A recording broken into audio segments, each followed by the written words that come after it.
여기는 행복빌라입니다. 202호에는 김태우 아저씨가 살고 있습니다.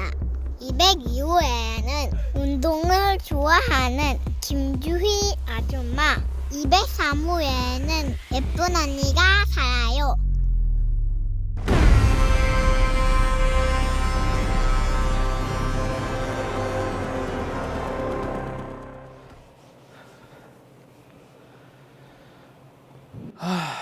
오늘도 손님이 없네.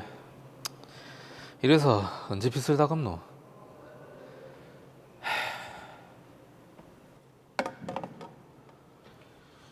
어서 오세요. 뭐고? 인사를 하다 마노. 손 사장님 알죠? 손 사장님. 네. 2천만 원 안 갚은 거 알죠? 그럼요. 갚으려고 노력 중입니다. 맨날 노력 마지 말고 갚아야지. 아 진짜. 뭐 언제 갚을 건데? 죄송한데 조금만 더 시간 주시면. 이번 마지막입니다. 알죠? 네네, 알겠습니다. 감사합니다.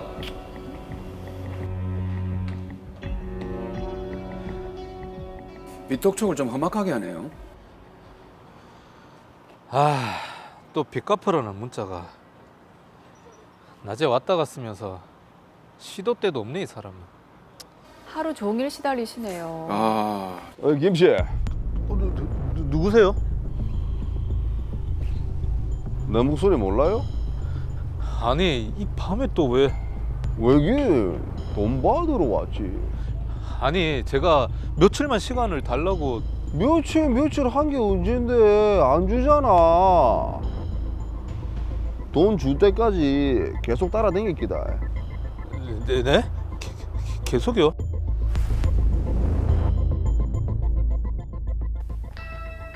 정말 무섭습니다. 와, 깜짝이야. 저 아래층인데요. 쿵쿵쿵쿵 층간소음이 너무 크게 나네요. 제가 운동을 좀 했는데 그런가 보네요. 죄송합니다. 어제도 말씀드렸죠. 걸어만 다녀도 쿵쿵 소리가 크게 난다고. 평소에도요? 알겠습니다. 조심할게요. 그래요. 직접 찾아가서 저렇게 하는 것도 이상한데요.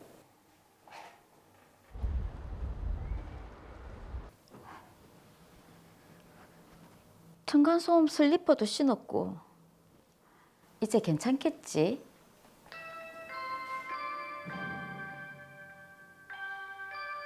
또 찾아오셨습니다. 아니 왜 또? 왜 또요? 쿵쿵쿵 진짜 시끄러워서 못 살겠다고요. 아니 저도 나름 조심하는데 너무 민감한 거 아니에요? 민감이요? 당신이 그럼 우리 집에서 들어봐요. 쿵쿵쿵 심장이 떨려서 잠을 잘 수가 없다고. 저 집에 온 지 30분밖에 안 됐습니다. 그리고 슬리퍼까지 신고 진짜 조심했다고요. 조심하다면 답니까? 예? 두고 봅시다. 두고 보자는 사람 치고 무서운 사람 없더라.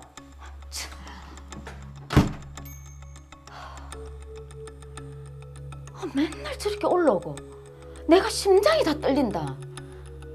대체 어떻게 해야 하노?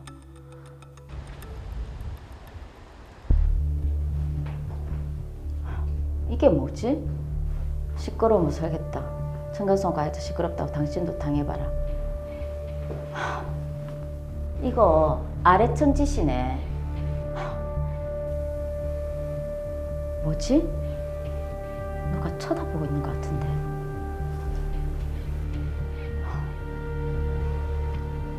이상하네. 점점 더 불안해하는 것 같아요. 정말 무섭습니다.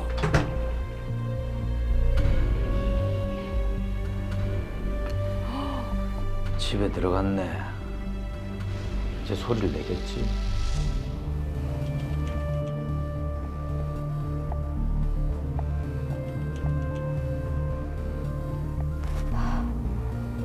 아무래도 이상한데.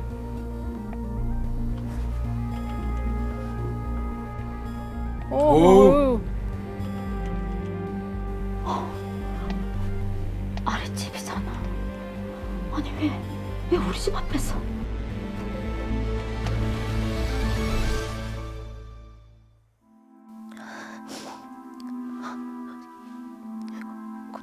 최준기 선배 맞지? 네 혼자 잘 사나 보자. 난 네가 어디 사는지 알고 있어. 너의 비리도 알지. 내가 회사에 폭로하면 넌 어떻게 될까? 그때 내가 인사과에 고발한 것 때문에 이러는 거가.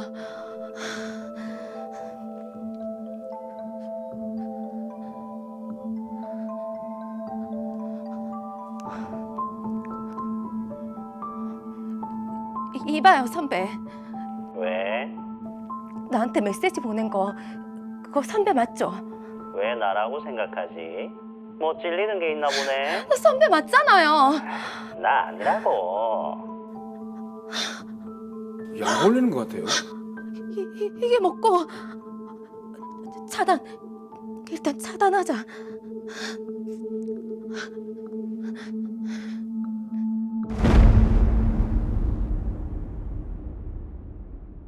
자, 이름은 행복빌라인데 정말 행복하지 않은 일들만 일어나고 있네요. 네, 한 빌라에서 이런 사건들이 연속해서 일어나고 있네요. 먼저 해결을 위해서 사건 정리부터 해보죠. 행복빌라 201호에 거주하는 김태호 씨는 빚 독촉에 시달리고 있습니다.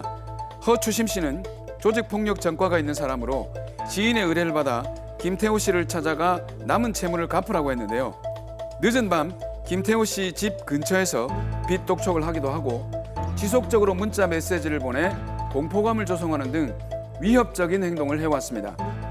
행복빌라 202호에 거주하는 김주희 씨는 아래층에 살고 있는 이영호 씨로부터 층간 소음이 심하다는 항의를 받고 여러 가지 노력을 기울여 왔습니다. 하지만 이영호 씨는 지속적으로 찾아와 조용히 해달라고 했고 문을 열어주지 않을 땐 인터폰을 통해서라도 계속 연락을 했죠. 결국 화가 난 두 사람 사이에 심한 언쟁이 오고 갔는데요.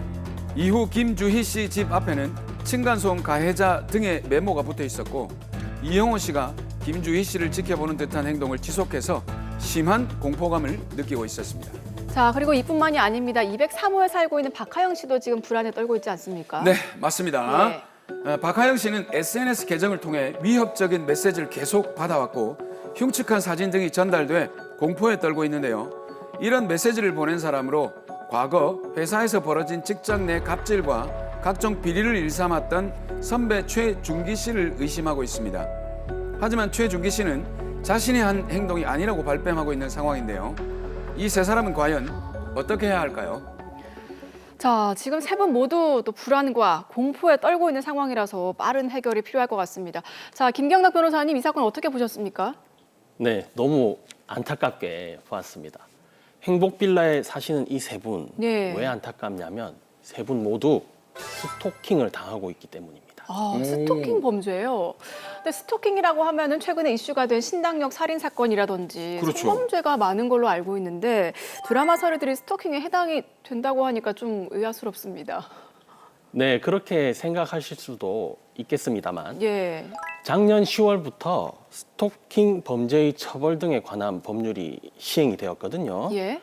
이 법에서 스토킹 행위를 자세히 규정하고 있는데 이 세 가지 모두 이 스토킹 행위에 해당합니다. 이제 세 가지가 다 해당된다고 하니까 그럼 이게 스토킹 행위가 어떤 행위를 말하는지 일단 그 개념을 정확하게 짚고 가야 되겠습니다. 그렇겠죠.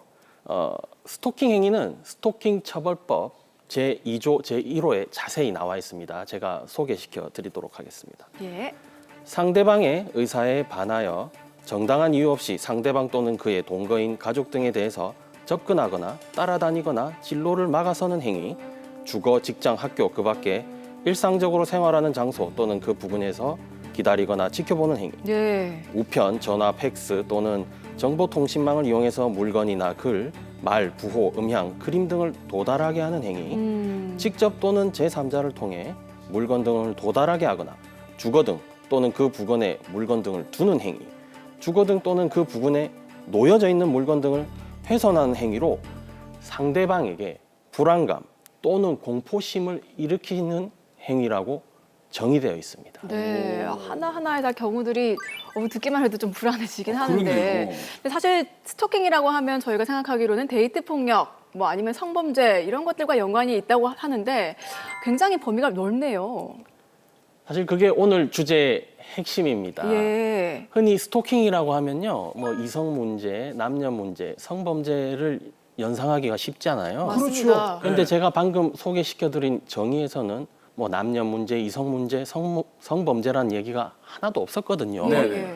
따라서 당사자 사이의 관계를 불문하고 이 상대방에게 지속적인 불안감, 공포심을 준다면 스토킹 범죄로 처벌될 수 있다는 점을 주의해야 됩니다. 그럼 지속적으로 불안감, 공포심을 심어주면 스토킹 범죄로 처벌된다 말씀하셨는데 한 번만 그렇게 해도 처벌을 받는 거예요?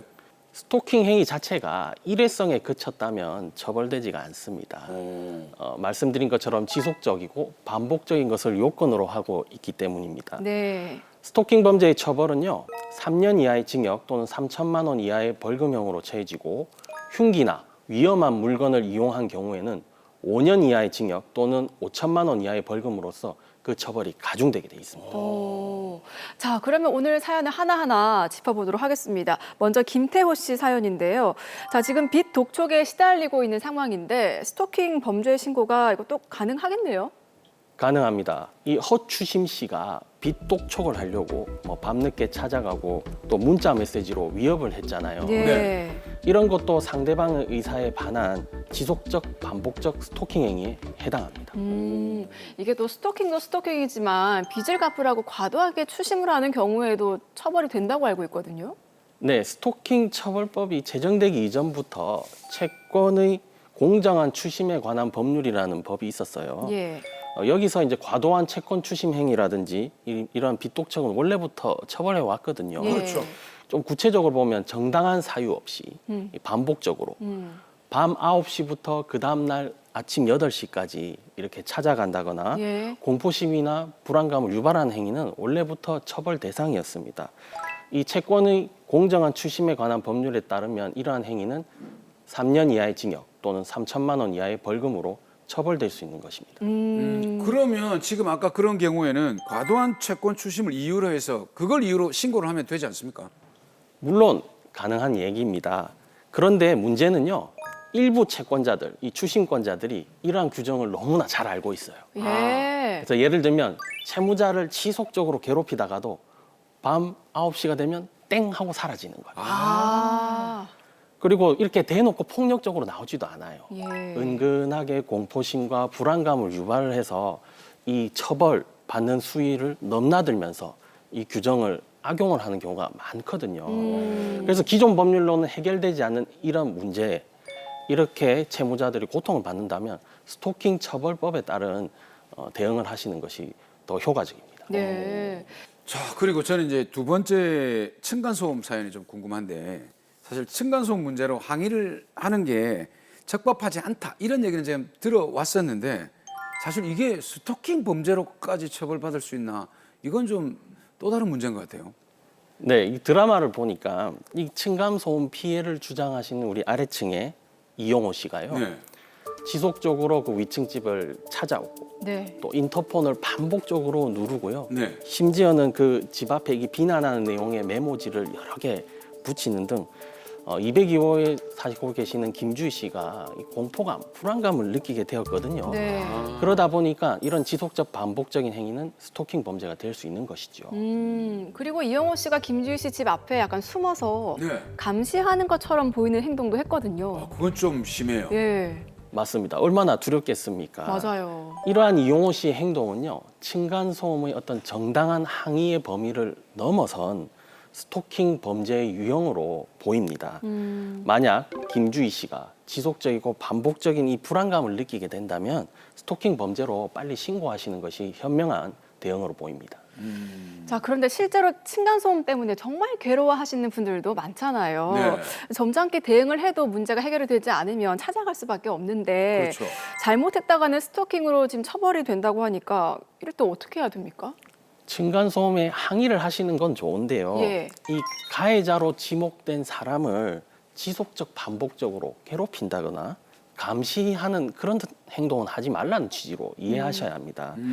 층간소음이 너무 심하다면요, 뭐 경찰을 부른다든지, 뭐 민사소송을 제기한다든지 이렇게 하셔야지 이용호 씨처럼 보복하겠다, 혹은 감시하겠다 예. 이런 식으로 접근을 하게 되면 역으로 스토킹 범죄로 처벌될 수 있다는 점을 조심하셔야 되겠죠.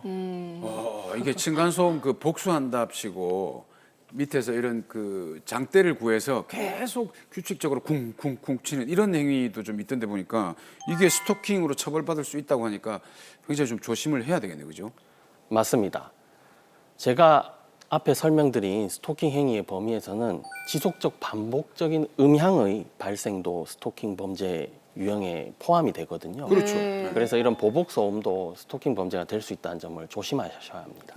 자, 변호사님 알려주신 대로 잘 알고 좀 대처를 해야 될 것 같습니다. 네. 자, 그리고 세 번째 박하연 씨 사연도 한번 살펴볼 텐데요. 지금 SNS를 통한 메시지 위협을 받고 있는데 이것도 스토킹 범죄가 될 수 있습니까?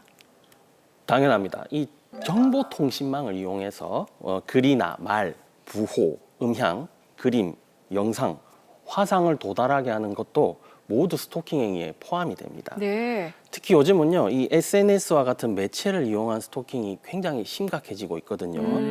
이러한 경우도 지속적 반복적이라면 스토킹 범죄로 처벌될 수 있는 것이죠. 자, 그런데 지금 선배죠. 최준기 씨가 자신이 한 게 아니라고 주장을 하고 있는데 이 부분은 어떻게 밝혀내면 되겠습니까? 요즘은 이 사이버 범죄에 대한 수사 기술이 매우 발전했기 때문에 이 경찰들도 IP를 추적한다든지 이 SNS를 이용한 범죄를 쉽게 잘 잡아내고 있습니다. 예. 네.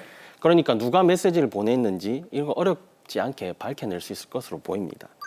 익명성 뒤에서 이렇게 숨어가지고 누군가를 괴롭히거나 범죄에 이른 경우 결국에는 적발된다는 점 꼭 주의하시고 어리석은 생각은 하지 마셔야 하겠습니다. 예. 야, 그러면 스토킹 범죄로 신고를 하면 그 뒤의 상황은 어떻게 진행이 됩니까, 그러면?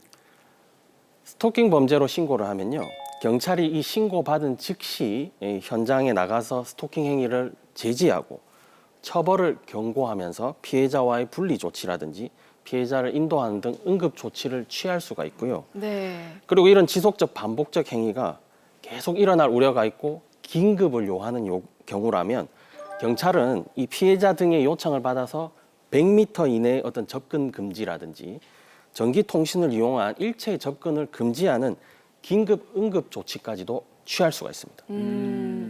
자, 지금 행복빌라에 살고 계시는 세 분이 더 이상 또 불안과 공포를 느끼지 않도록 빠른 대처와 신고가 필요할 것 같습니다. 자, 마지막으로 스토킹 범죄와 관련해서 한 말씀 부탁드립니다. 네, 이 스토킹으로 피해를 보시는 분들 참지 마시고 꼭 용기 내서 먼저 경찰에 신고하시길 바랍니다.